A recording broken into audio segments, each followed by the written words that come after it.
Hello, and welcome to another BTFO. Today we're going to be talking about The Brutalist, the 2024 movie. It feels kind of weird calling it that because, at least for me, it didn't come out until this year. Yeah, so this is Oscar nominated, which I guess will tell you when this video is recorded. I don't know that it should win. I also don't know that it shouldn't, I guess. Like, I could very easily see this winning an Oscar. Yeah, but I am curious. I'm gonna try and check out all of the Oscar nominated films because I've already seen a huge chunk of them. I don't think I'll be checking out Emilia Perez, though. I think I'm fairly confident with how everyone on every side of every issue has come out and said that it's god-awful. I'm pretty sure that I don't need to see it. But going back to The Brutalist, I think it's a good movie. I think it's a long movie, but I will say that I didn't really feel it. A lot of that probably did have to do with the intermission. I know that people talked about Dune Part 2 should have had an intermission, and honestly, I kind of agree, because, like, The Brutalist, I'm pretty sure it's like 3 hours and 40-something minutes, and so it's split into like pretty much hour and a half chunks with the I think it was a 15-minute intermission in the middle, but that was definitely nice to be able to get up and walk around, go to the bathroom and stuff, but I will say that it didn't feel that long, which was nice. It felt kind of condensed. The only thing for me that felt kind of odd about it is that it is an entirely fictional story, but the way that it's built very much seems like it's a biographical film about a specific character, and especially in the way that it ends, where the ending is kind of unsatisfying. To me it's the definitely weakest part of the movie, where it doesn't feel unsatisfying in the way that, like, oh, you're supposed to be left feeling like unsatisfied, kind of like Anora's ending. I guess I would kind of describe Anora's ending that way. I could see that fitting for Anora. But for Brutalist, it just sort of feels like, oh, well, we're already at like 3 hours and 30 minutes. I guess we should probably wrap it up now. And it's like, oh, okay. I guess that's some way. And I don't know. I will say that, I think this is a movie where I think a lot of different people want to make controversies out of it. And honestly, it's like, I don't really see where, I think if someone is really trying to make a controversy out of this, it's like, okay, let's calm down. Because I know there's AI that they said was used on, why am I forgetting his name? Adrian Brody. They used that on his voice to, I guess, make his accent sound more authentic, which that's a little cringe, and it's honestly to the point where I really do kind of wish that they would release a not AI tampered version just for comparison, because I honestly don't think the AI did that much lifting. Adrian Brody is a good actor, and I can't really and maybe that's the purpose of the AI, is that I like, I'm not able to tell that it's been AI enhanced, but I really don't know that made a big difference. And then I know there's some pictures of his like architectural past work that apparently those are AI generated, which that feels a little less acceptable, where it's like, yeah, it's not a big thing for me because it's, you know, it's like on screen for 5 seconds, and I guess I get the idea of like, oh, you don't want to attribute this fictional character to creating like actual buildings that like real people made and taking that work from them. It's like, I get that. But at the same time, from what I understand, the main building that he's putting together throughout the whole movie is a real building that someone else put together. And so it's like, well, I don't know that you can really use that excuse at that point. Like, you probably should have just gotten images. And then I know the other controversy is that he is a Jewish character from Europe who escapes World War II. And at one point in the film, they mentioned that, like, the UN has founded Israel. So there's this call for all Jews to make a pilgrimage to their homeland, and they reference it as like their right to go back to their homeland. And this is one of those things where I really think that the whole like Free Palestine group is just, you know, it's like they get way out of hand, where it's like, no guys, this, like, you know, this is the 50s and 60s era. Like, this is how the Jews would have felt about this. Like, you know, I really don't think the movie is trying to say that, like, yes, current day, like, Jews do have a right to Israel and everyone else should back off. It's like, I really don't think that's what the movie's going for. Like, I don't think the movie is trying to take a stance on Gaza and Israel at all, because, you know, not everything needs to take a stance on that. But good luck getting that through to the Free Palestine people. And so, yeah, I don't know. To me, The Brutalist, it's a good movie. It's just, like, there are good parts to it. I think there are some parts that, like, last a little bit long.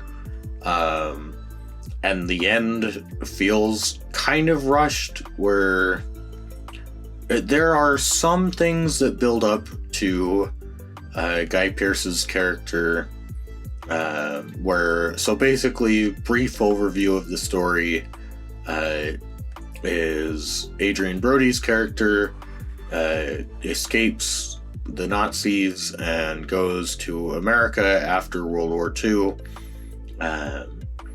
and then, like, ends up getting a job with his cousin, and they go to a Van Buren's house.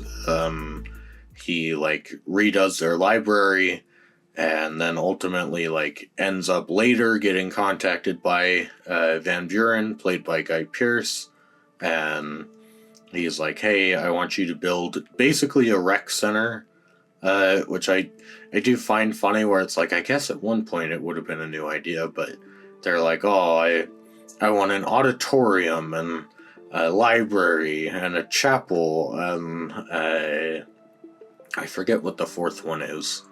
It's not a swimming pool, because that's one of the lines that I do kind of like, where Van Buren's going on and on about how it's, like, being built for the community. And the guy suggests, like, well, like, don't you want to have a swimming pool in there? And he's like, no, I never learned to swim. And it just keeps going on, and it's like, that's kind of funny. But it's basically a rec center. And then, like, throughout the story, they get into, like, issues building the actual building, and Adrian Brody has his wife, Felicity Jones, comes over. And they bring their niece with her. She brings her niece with her. Then their niece ends up going to Israel, and the wife ends up. I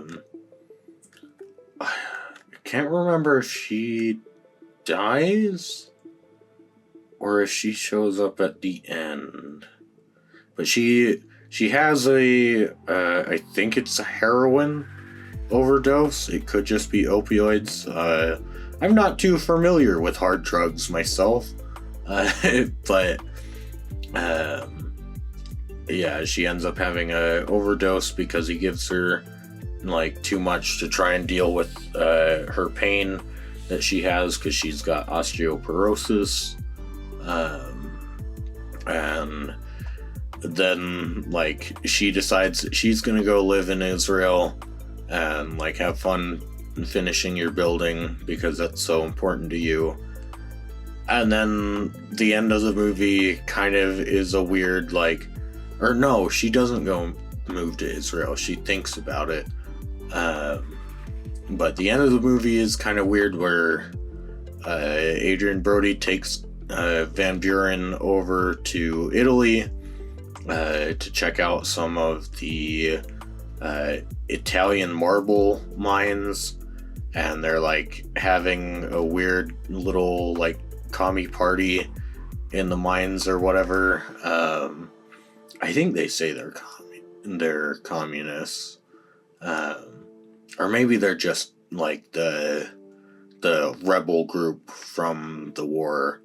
But they have a little party in there, and Adrian Brody gets really drunk and goes and basically passes out in this weird alleyway type thing, and then Guy Pearce's Van Buren walks up behind him, and he's "Aw, don't you know you're gonna get fucked if you don't stand up for yourself," and then proceeds to grape him.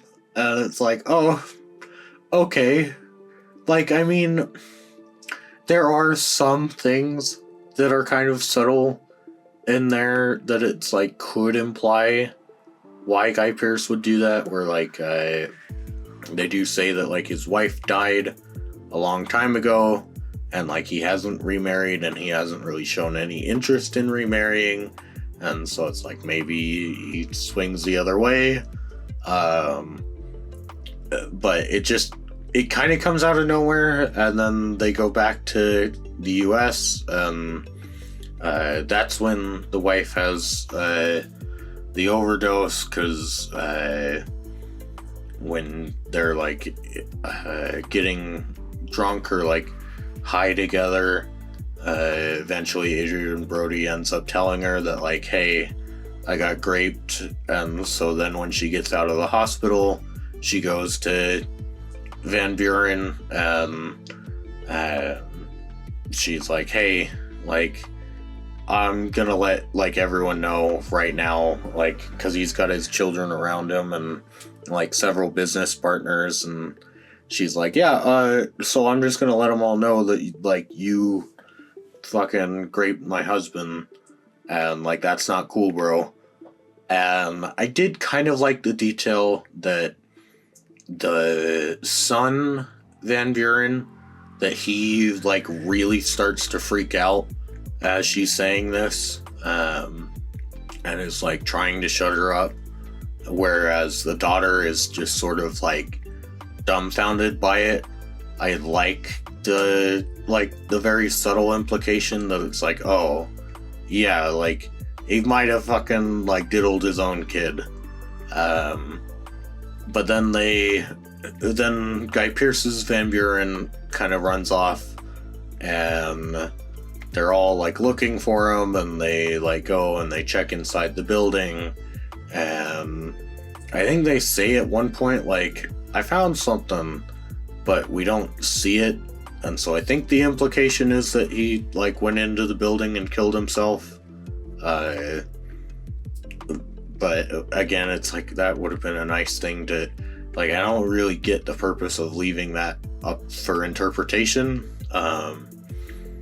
And then, yeah, it just cuts to the 80s, and like they are in, I want to say it's France, but he's like being remembered as one of the like influential people in the brutalist architecture movement. And it's a little weird where they have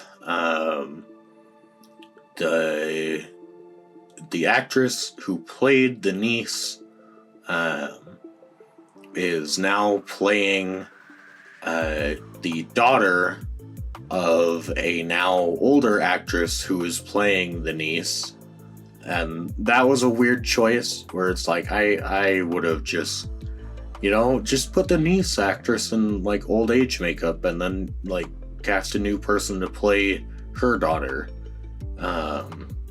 Like, I don't know, it was just a weird, like, kind of confusing thing, especially for right at the end of the movie. And then that's sort of where it ends. And like, it's like, oh, okay. Like, there are a lot of little, like, neat little things. Like, I do like the friendship that Adrien Brody has between him and Gordon. And then some of the conversations that Van Buren and Adrien Brody's character have are pretty neat. It was kind of fun seeing the guy who played Rhino in Craven. He actually does get to the chance to show himself as a good actor in this, which, like, that was neat. And like, I think there are a lot of good elements to The Brutalist, but as a whole, it's like I have a hard time recommending it. Where, like, if you're interested, I would definitely recommend checking it out. But it's like I don't know that I would really recommend it to that many people. It's just sort of one of those movies. I think that's gonna be it for my brief thoughts on The Brutalist. I guess we'll see if I end up covering any more Oscar-nominated films, but for now, bye-bye.